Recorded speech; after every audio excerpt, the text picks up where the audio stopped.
आज के इस वेबिनार में, पोस्ट बजट वेबिनार में जुड़े हुए हमारे इस बैठक की अभी अध्यक्षता कर रहे हमारे मंत्री, शिक्षा मंत्री धर्मेंद्र प्रधान जी और हमारे सभी वरिष्ठ मंत्रीगण, हमारे वरिष्ठ पैनलिस्ट और हमारे वरिष्ठ पदाधिकारी मित्रों, हमारे अभी साथियों ने अपने अपने विभाग से संबंधित पोस्ट बजट वेबिनार के बारे में, जो हमारा थीम 4 है, उसके बारे में अपने अपने विभाग में किए गए कार्य प्रधानमंत्री मोदी जी के नेतृत्व में जो चल रहे हैं उस पर उन्होंने चर्चा की है।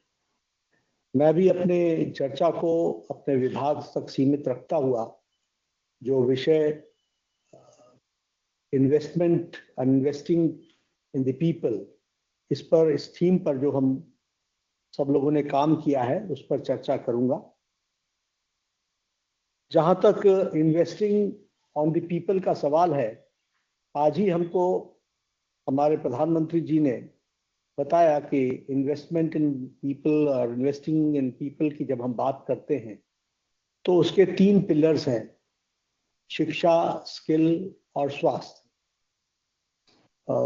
धर्मेंद्र प्रधान जी शिक्षा के बारे में बताएंगे, कम्युनिकेशंस का किस तरीके से रोल है ज्योतिरादित्य सिंधिया जी ने भी बताया है, और हमारे स्किल डेवलपमेंट से जुड़ा हुआ बहुत बड़ा विषय जो हमारी लेबर सेक्टर है उसमें मनसुख भाई ने भी अपने बातों को पर प्रकाश डाला है। अब जब हम स्वास्थ्य की बात करते हैं तो हम ये जरूर कहेंगे कि बिगेस्ट इन्वेस्टमेंट जो है वह लोगों पर है, और जब हम लोगों की बात करते हैं तो शिक्षा विभाग में इस बार, वैसे तो हमने हेल्थ में होलिस्टिक अप्रोच को 2017 में जोड़ा है, और 2017 की हेल्थ पॉलिसी के तहत जो पॉलिसी हमारी कभी सिर्फ क्यूरेटिव पार्ट पर जोर देती थी, वो आज प्रिवेंटिव, प्रमोटिव, क्यूरेटिव और साथ में पैलिएटिव, रिहैबिलिटेटिव, इस तरीके से होलिस्टिक अप्रोच में आज हेल्थ केयर को हम देख रहे हैं। और होलिस्टिक हेल्थ केयर की दृष्टि से जब हम बात करते हैं तो उसमें हम आयुष और आयुष के साथ अन्य विधाओं को भी हम जोड़ने का प्रयास करते हैं ताकि सभी विधाओं का मानवता की सेवा के लिए उपयोग हो सके। इस वर्ष बजट में हमारे 2 विषयों पर हमने जोर दिया है। प्रधानमंत्री जी ने लाल किले के प्राचीर से ये घोषणा की थी कि 75,000 मेडिकल सीट्स ऐड की जाए, और ये बहुत बड़ी घोषणा रही है, और इसलिए उस बात को ध्यान में रखते हुए हम लोगों ने एक्सपेंशन ऑफ मेडिकल एजुकेशन, इस पर हमने ध्यान देने का प्रयास किया है। और दूसरा विषय उन्होंने कहा था कि हम day care centres, cancer care centres, इसको हम विकसित करेंगे। हमें मालूम है कि कैंसर का इलाज लंबा चलता है और उसमें कीमोथेरेपी की कई साइकिल्स होती हैं, और उसके लिए लोग बड़े बड़े अस्पतालों में इंगेज रहें और बड़े बड़े अस्पतालों को इंगेज करके रखें। इससे अच्छा ये है कि हम कैंसर के डे केयर सेंटर्स बनाएं, जहां कीमोथेरेपी के बाद पोस्ट कीमोथेरेपी उनके उपचार के लिए उपयोग में आ सके। ऐसे 2 विषयों पर जोर दिया गया, और इसीलिए जब ये अनाउंसमेंट की बात कही गई तो मुझे खुशी होती है इस वेबिनार के माध्यम से सभी विभागों को ये बताते हुए कि 75,000 मेडिकल सीट्स में से पिछले ही साल यानी 2024 में घोषणा हुई, 24-25 के अंतर्गत ही 13,000 मेडिकल सीट्स ऐड कर दी गई।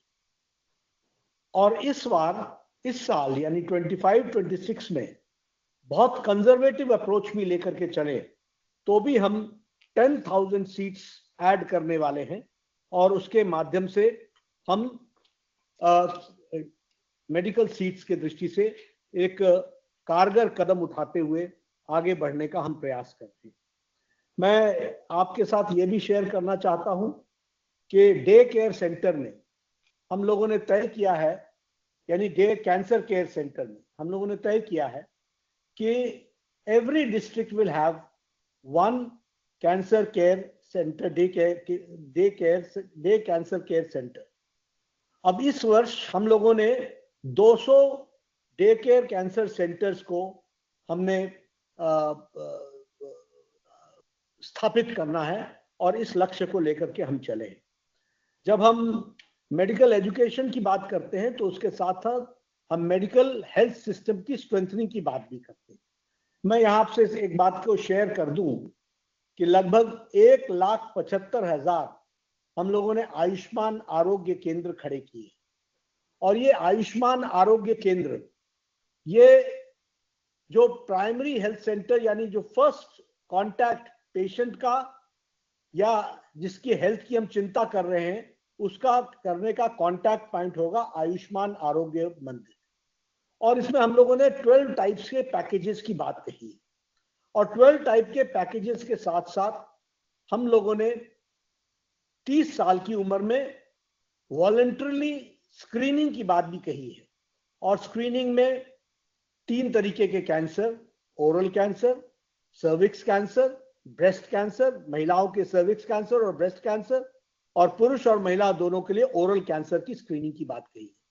उसी तरीके से हाइपरटेंशन और डायबिटीज, ये दोनों के विषयों के बारे में भी स्क्रीनिंग को हम लोगों ने जोड़ा है।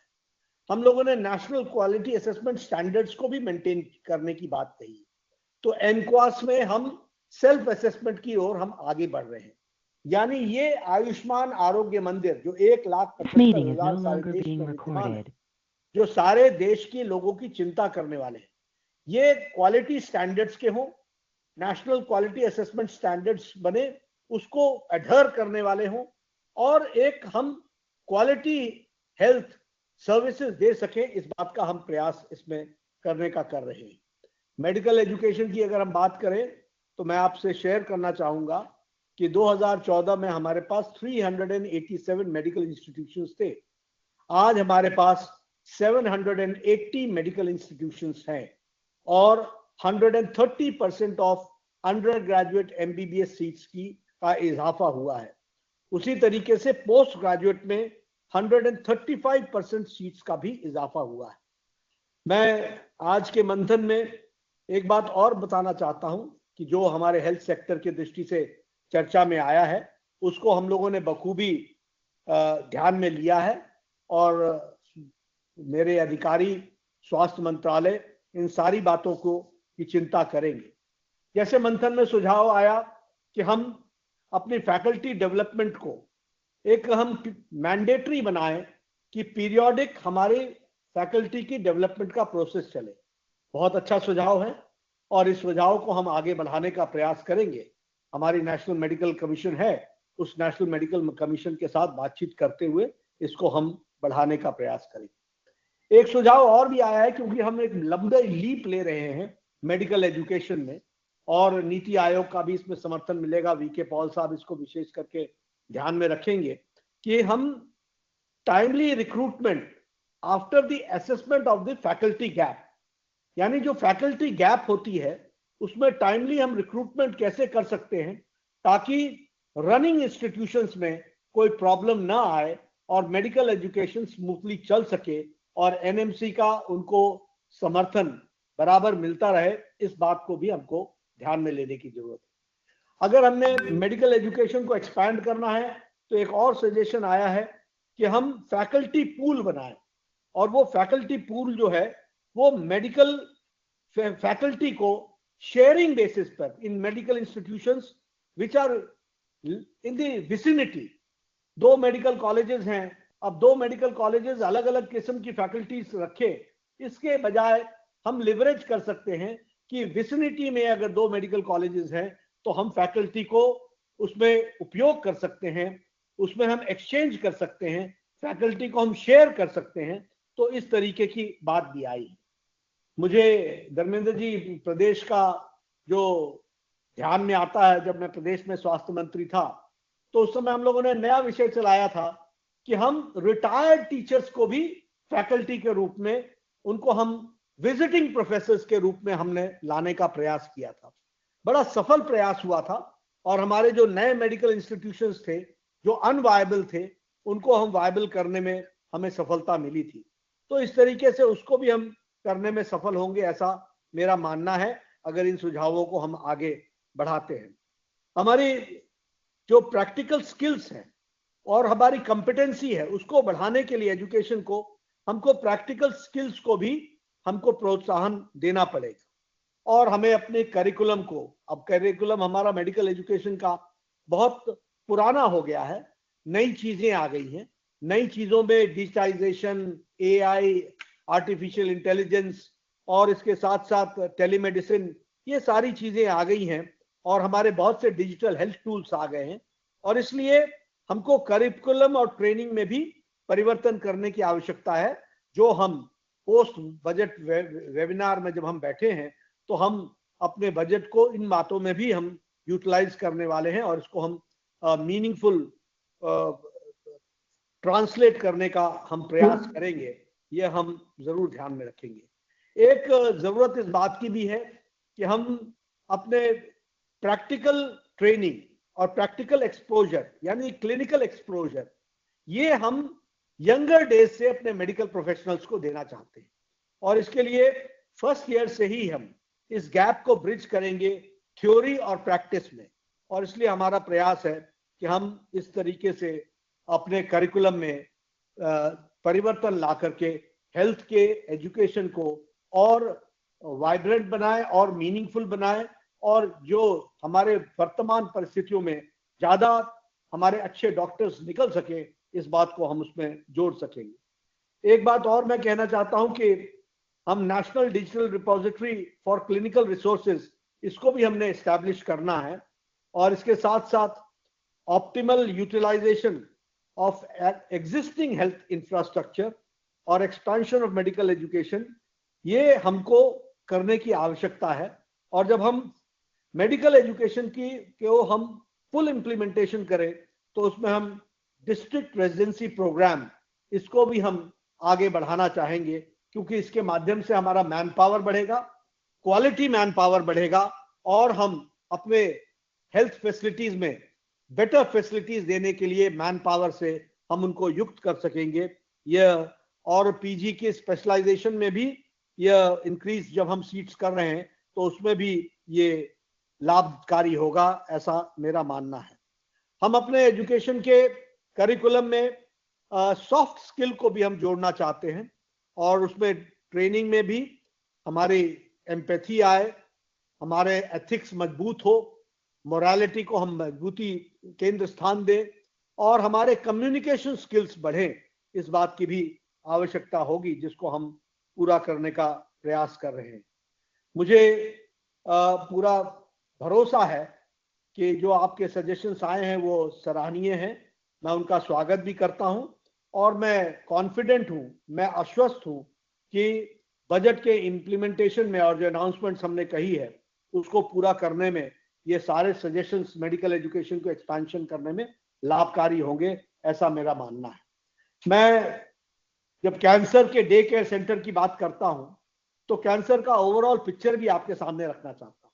जब मैं ओवरऑल पिक्चर की बात करता हूं, तो आपको जानकर के खुशी होगी कि पिछले 10 सालों में हमने जहां झज्जर का कैंसर सेंटर बनाया, जो लगभग 700 से ज्यादा बेडेड हॉस्पिटल और 5,500 करोड़ रुपीस खर्च करके स्टेट ऑफ आर्ट, यानी जो बेस्ट कैंसर पेशेंट को डिटेक्ट करने से लेकर उनको इलाज करने की जो इक्विपमेंट है, जो मशीनरीज है, जो कहीं और नहीं है, और दुनिया की बेस्ट मशीनरीज वहां ला करके स्टेट ऑफ द आर्ट को हम लोगों ने क्रिएट किया है। उसी तरीके से हमने Chittaranjan national cancer unit Calcutta, उसको भी हमने अपग्रेड किया है। और इसी तरीके से 20 कैंसर केयर सेंटर्स और 19 cancer institute, state cancer institute और 20 कैंसर सेंटर्स, ये हमने टर्शरी कैंसर सेंटर्स ये हमने बनाया है, और जिसके माध्यम से हम लोगों की सेवा कर रहे हैं। इसके साथ साथ मैं आपको ये भी बताना चाहूंगा कि सभी all India institute of medical sciences, यानी आज जिनकी संख्या 22 हो गई है, 22, वो सभी में हमने ऑन्कोलॉजी डिपार्टमेंट, कैंसर और वेरियस काइंड्स ऑफ कैंसर, उसके इलाज के लिए डिपार्टमेंट को हमने युक्त किया है ताकि हमारे लोग उसमें जुड़ सके और उसमें इलाज करा सके। तो एक तरीके से कहा जाए कि basic infrastructure, quality infrastructure tertiary cancer care के लिए एक बहुत बड़ा हम लोगों ने उसको रोपिन करने के लिए, ताकि हम कैंसर का इलाज सही ढंग से कर सके, सही समय पर कर सके, इसकी फैसिलिटी को हम लोगों ने बनाया है। इस वर्ष इसी को आगे जोड़ते हुए जो हर डिस्ट्रिक्ट में day care centre, day care cancer centre या डे कैंसर केयर सेंटर जो हमने बनाने का निश्चित किया है, इस साल हम 200 यूनिट्स में, हम डिस्ट्रिक्ट्स में हम इसको लागू कर देंगे। और आपको जान करके खुशी होगी कि अभी लैंसेट ने अपने रिपोर्ट में लिखा है कि कैंसर ट्रीटमेंट का इनिशिएशन यानी डिटेक्शन से इनिशिएशन, ये आयुष्मान भारत के कारण यानी प्रधानमंत्री जन आरोग्य योजना के तहत लगभग 90% एक्सेस टू कैंसर ट्रीटमेंट गरीब लोगों का बढ़ा है, and to the tune of 90%। और उसमें भी treatment within 30 days of the detection. यानी आप समझ सकते होंगे कि एक आम आदमी को कैंसर के इलाज के डिटेक्शन में कितनी दिक्कत आती थी, और डिटेक्शन के बाद इलाज तो बड़ा दूभर था। आज हम 90% हम डिटेक्ट कर, जो डिटेक्शन होता है उसको 30 डेज में हम उसके इलाज के लिए आगे बढ़ने का हम प्रयास कर रहे हैं। जब हम, जैसे मैंने बताया कि 25-26 में 200 हम कर लेंगे, और अगले 5 साल में हम अपना day care centre, day care cancer centre, ये हम सभी डिस्ट्रिक्ट्स में इसको बना देंगे। इस बात का हम प्रयास करेंगे। हम लोगों ने सिर्फ डे केयर सेंटर ही बनाने की बात नहीं कही है, बल्कि हमने अवेयरनेस और स्क्रीनिंग, इस पर भी बहुत जोर दिया है। और जैसा मैंने पहले आपको बताया कि आयुष्मान आरोग्य मंदिर के तहत इसको हम लिवरेज कर रहे हैं। हमारी कोशिश है कि हम सप्लाई चेन्स को मजबूत करें, टेक्नोलॉजी को लिवरेज करें, और डायग्नोस्टिक्स को हम मजबूती प्रदान करें, और पेशेंट्स की हम मॉनिटरिंग कर सकें। इन सब पर हम तीव्र गति से काम कर रहे हैं। और मैं अपने साथियों को ये विश्वास दिलाना चाहता हूं कि हम मेहनत करके ये जो हमारे गोल्स हैं, इनको हम पूरा करने का भरपूर प्रयास करेंगे। और आप सबके सहयोग से होलिस्टिक अप्रोच में हम मेडिकल एजुकेशन को भी जहां बढ़ाएंगे, वहीं मेडिकल हेल्थ केयर को स्ट्रेंथन करेंगे, और वहीं कैंसर पर विशेष रूप से ध्यान देंगे। एक बात और मैं जरूर मेडिकल एजुकेशन के बारे में बताना चाहता हूं कि मेडिकल एजुकेशन का एक्सपेंशन हम सिर्फ डॉक्टर्स और पोस्ट ग्रेजुएट डॉक्टर्स इसके ही इंक्रीज की बात नहीं कर रहे हैं।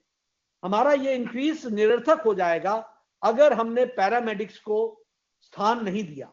इसलिए हमारा पिरामिड का बेस स्ट्रांग होना चाहिए, और पिरामिड के बेस को स्ट्रांग करने के लिए हमारी ये आवश्यकता होगी कि हम नर्सिंग स्कूल्स, पैरामेडिक्स और हमारे जो सपोर्टिंग स्टाफ है, उनको अभी हम टेक्निकल नो हाउ बढ़ाएं और उनकी ट्रेनिंग बढ़ाएं, उनकी रिक्रूटमेंट बढ़ाएं, ताकि हमारे डॉक्टर्स को फैसिलिटेट कर सके और हम एक अच्छा क्वालिटी हेल्थ सर्विस अपने सिटीजन्स को दे सके।